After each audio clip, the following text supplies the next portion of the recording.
My name is Steve Muse and I work for Somerset Wildlife Trust. Alongside Avon Wildlife Trust, Natural England and the RSPB, we are part of a Somerset peatland partnership funded by the Nature for Climate Peatland Grant Scheme. Here on the Somerset levels, there is an estimated 11 million tonnes of carbon stored in our lowland peat. But that carbon and the peatlands themselves are under threat. But I'm way ahead of myself here. First, a bit of background. After the last ice age, 10,000 years ago, there was no peat in Somerset. The melting glaciers left behind wide, clay-lined valleys. Then the sea levels began to recede and stabilised around 6,500 years ago. At this point, reeds began colonising the bottom of the valleys, in time forming massive reed swamps. As the reeds died and fell into the water, they did not fully decay in the anaerobic acidic conditions.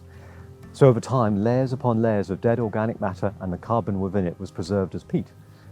Then the reed swamps gave way to freshwater communities, with sedges and mosses dominating, and in some drier areas, trees encroached too. These habitats also contributed dead organic matter to the profile of the peat. In some parts of the Somerset levels, the peatlands reached a height at which they were mostly rain-fed, and with low and nutrient inputs, bog species like sphagnum moss, sundew and cotton grass became dominant. Anaerobic acidic conditions are key to peat formation. However, as of today, we don't really have active peat-forming habitats in lowland Somerset. Nearly 2,000 years ago, the Romans began to reclaim the land of the Somerset levels and moors. Later on, the bishops and abbots, followed by drainage boards and river authorities, have all had their part to play, digging ditches, canalising rivers and draining even the most stubborn of bogs in order to gain land to live, work and grow food on. But draining the land in this way and creating this artificial landscape has caused peat wastage and subsidence, which in some areas has caused the ground level to sink by as much as 1 metre in the last 100 years. Today, this engineered landscape is managed by the Internal Drainage Board and the Environment Agency in an effort to minimise flood risk in wetter months and ensure water supply for agriculture in summer. This drone footage shows the agricultural nature of the area with a patchwork of fields. But if you look closely, you will see that some of these fields are edged with ditches or wet hedgerows, and the larger watercourse, the River Brew, is particularly straight. That is because the monks dug a completely new river channel. The original route was miles away, running due north from Glastonbury. A crucial point to note is that by draining peatland, the anaerobic conditions that stored the carbon safely is disrupted.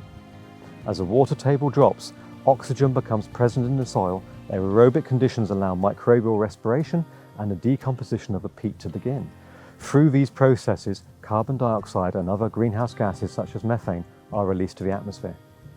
We estimate some 300,000 tonnes of CO2 equivalent are released each year in this way in Somerset. But this drainage of the landscape isn't the only threat to the peat.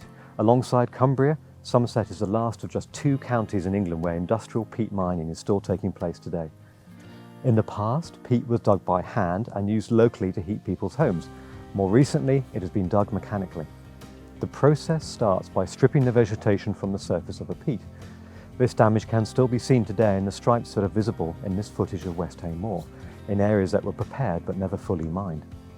In the 50s and 60s, there were several changes to the peat mining industry. High-flow pumps were available to deep-drain peat workings, allowing the peat to be mined right down to the underlying clay. The use of mechanical diggers or excavators became commonplace, so far greater quantities of peat could be removed than ever before. Once removed from the ground, the peat is stockpiled to dry before it is blended into compost. Given peat's properties to help soil drain freely and its low weed burden, the commercialisation of peat compost was highly lucrative. But what happens to large open peat mines? Well, typically they have been lined with clay and allowed to fill with water. Some are managed as fishing lakes for recreation, others are managed to improve their conservation value.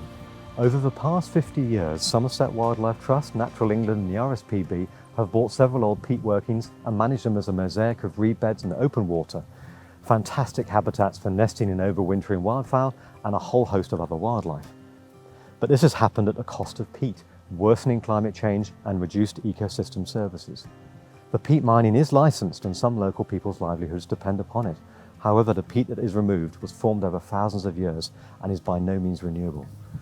Once dried out and removed from the ground, the carbon that was locked up is released and carries on being released when it goes into plant pots or is spread onto gardens. The peat mining licenses were issued by the County Council decades ago, before climate change was a consideration, and without the knowledge that we would be facing a climate emergency today.